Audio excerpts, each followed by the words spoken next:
নমস্কার বন্ধুরা, আজ আমি বানাবো করলা পাতার বড়া।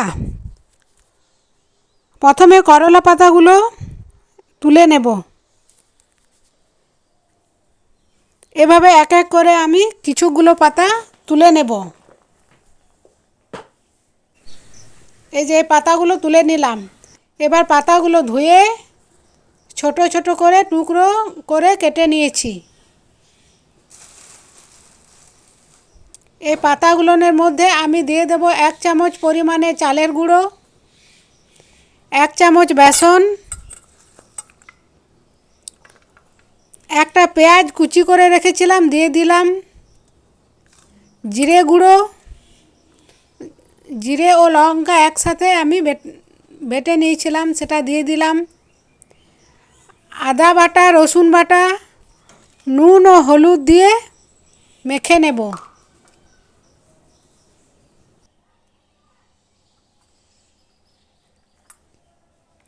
এবার সামান্য জল দিয়ে দেব। জল দিয়ে আবার মেখে নেব।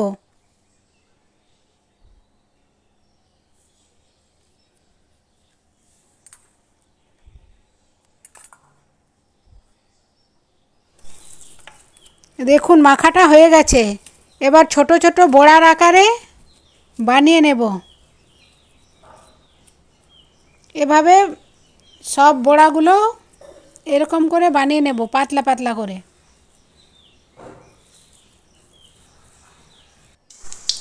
কড়াইয়ে তেল গরম হতে দিয়ে দিয়েছিলাম।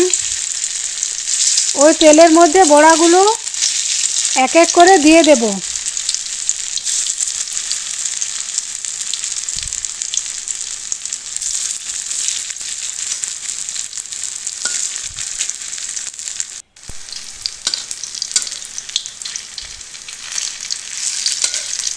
এক সাইড ভাজা হয়ে গেছে।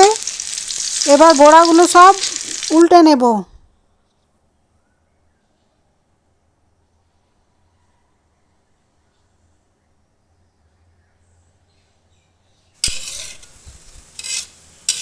বড়াগুলো সব ভাজা হয়ে গেছে, এবার তুলে নেব।